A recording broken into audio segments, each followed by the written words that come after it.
Halo semuanya, kembali lagi bersama Leo De Real dari 12. Saya ingin mereview buku yaitu Yuk Belajar Saham Bagi Pemula. Jadi ini buku sangat cocok bagi pemula yang ingin berinvestasi saham, dan ini nasional bestseller ya. Oke, kita dari awal. Saham merupakan suatu hal yang sering kita jumpai dalam kehidupan sehari-hari di sini ya cuy. Jadi saham itu sebuah kertas atau sebuah lembar kepemilikan kita terhadap suatu perusahaan.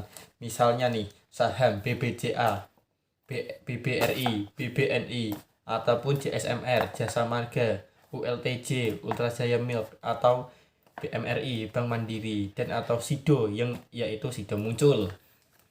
Oke.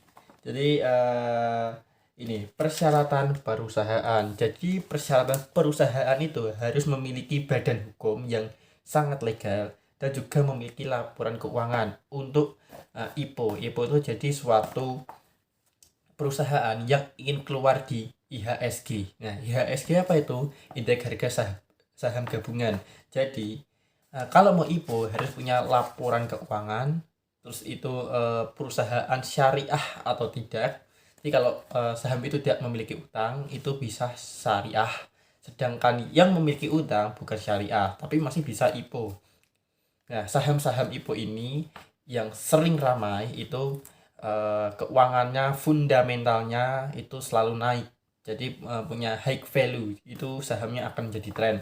Nah, ketiga, dokumen lengkap perusahaannya. Ini dokumen dokumen lengkap perusahaan ini kayak gini ya. Jadi dia memiliki NPWP ya. Jadi suatu perusahaan harus memiliki NPWP.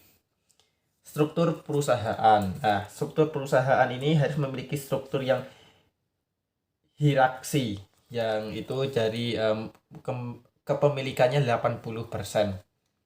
IHSG atau saham-saham lainnya itu diawasi oleh OJK ataupun Bank Indonesia. Ya, seperti lembaga keuangan lainnya lah. Karena kalau tidak diawasi itu sangat resiko, yaitu resiko judi atau lain sebagainya. Nah, di buku ini dijelaskan bahwa IHSG tahun 2016, IHSG 2016 itu sangat-sangat naik, bisa mencapai 50,65%, yaitu kenapa kok bisa naik? Nah, ini dipengaruhi oleh saham-saham besar seperti BMRI, Bank Mandiri, ULTJ, Ultra Jaya Milk, dan lain sebagainya. Waktu itu BBRI yang masih tren sekali itu sangat ramai. Jadi investor asing atau investor eh, nasional ya, investor internasional ataupun nasional itu juga bisa. Bahkan perorangan pun juga sangat ramai. Nah, satu lot saham di IHSG Indonesia itu, satu lot saham itu 100 lembar. Jadi kalau kalian punya 500 ya 5.000, punya 2 lot ya 200. Jadi satu lot itu 100 lembar. Di buku ini ya miliki juga bisnisnya, bisa dilihat. Nah, maksudnya apa sih memiliki juga bisnisnya? Seperti contoh Alfamart. Kalian suka beli barang di Alfamart ya, kalian juga bisa membeli saham Alfamart. Kalian jadi nasabah nih BBCA, nasabah BRI, kalian juga bisa beli sahamnya BBCA dan BMRI, Bank Mandiri.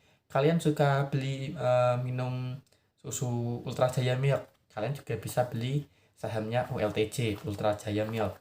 Nah, apalagi ya, kalian beli es krim nih bos, nah kalian juga bisa beli sahamnya UNFR, Unilever.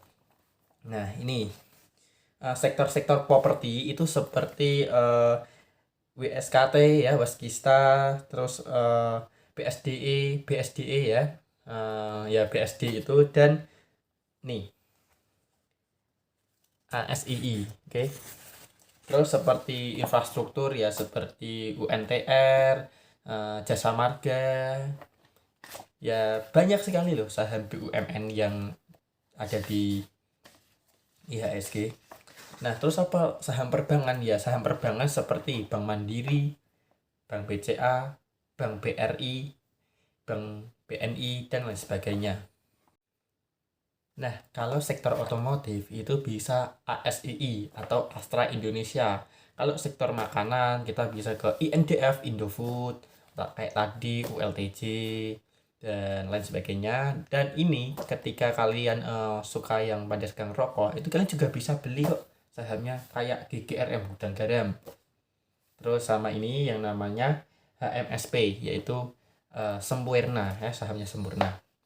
Dan saham pertambangan apa aja sih? Seperti Antam, terus DOID, yaitu sahamnya salah satu tambang batubara, PDBA, PTBA, Bauxite Asam, dan ADRO ya, Adaro Energy, dan ITMG. Itu. Gimana sih cara berinvestasi saham? Nah, cara berinvestasi saham seperti contohnya kayak seperti ini ya. Contohnya sih kalian tinggal datang ke sekuritas atau bank yang menyediakan layanan sekuritas buat saham. Kalian datang, setelah itu berbicara dengan customer service, ingin berinvestasi saham, lalu kalian diberi formulir, kalian mengisi, setelah itu stempel sampel, tanda tangan, dan kalian nanti diberitahu dalam 2-3 hari seperti KTP, kartu keluarga dan lain sebagainya. Muka kalian nanti di scan, oh ini benar atau enggak, baru nanti kalian bisa berinvestasi. Ya paling jangka waktunya pengecekan 2-3 hari, dan nanti diberi info lewat email, telepon, dan sebagainya. Nah, kalian juga bisa langsung investasi saham. Investasi saham banyak kok yang dari 100.000. Misal nih, aku beli sahamnya Sido Muncul 100.000, dan sekarang naik sih dari 100.000 jadi 900.000, lumayan. Dan sekarang beli sahamnya Barito Energy ya, brand. Saya beli di harga 1.500 ya. 1.500 itu setara dengan 1.500.000, dan sekarang menjadi keuntungan saya menjadi 4 juta. Seperti saya beli PTRO, Petrusi. Saya beli di harga 200 dan sekarang 400. Ya, 200 ke 400 itu keuntungan saya juga bisa ke 700. Karena apa? Semakin banyak kita membeli ke kepemilikan, semakin banyak juga keuntungan kita. Jadi misal satu lot, ya kalian cuma dapat keuntungan di satu lot. Kalian punya 10.000 lot ya, kalian dapat keuntungan 10.000 kali gitu.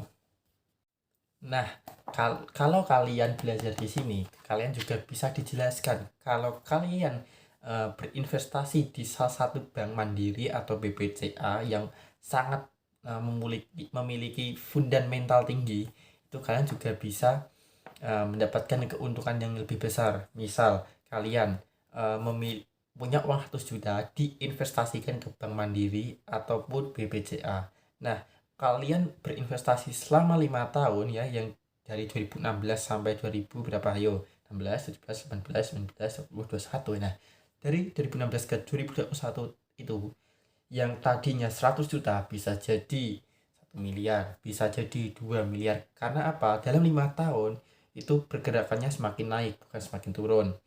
Ya, kan perbankan nggak mungkin dong turun, harusnya kan naik gitu. Contohnya BPCA dari sini ke sini, ke sini, ke sini, ke sini. Nah, semakin naik, semakin juga naiklah keuntunganmu. BMRI ya, BMRI, BBRI ya, dan lain sebagainya. Nah, keuntungan kalian lebih besar. Oke, sekian dari saya. Kalian wajib deh baca ini sangat lengkap, yang seperti saya jelaskan tadi, sangat lengkap. Dari IHSG 2016 pun ini sangat bagus sih ya gitu. Jadi kalian harus memahami perkembangan saham dari tahun demi tahun. Contoh 2024, indeks harga saham gabungan Indonesia turun nih, 25 gimana ya. Nah, kalian bisa menganalisa lagi, lihat berita, 2025 kemudian naik. Nah, kalian juga bisa belajar karena dari tahun-tahun sebelumnya harus dipelajari, karena itu juga bisa memengaruhi 5 tahun ke depan. Oke, sekian dari saya. Terima kasih. Dadah.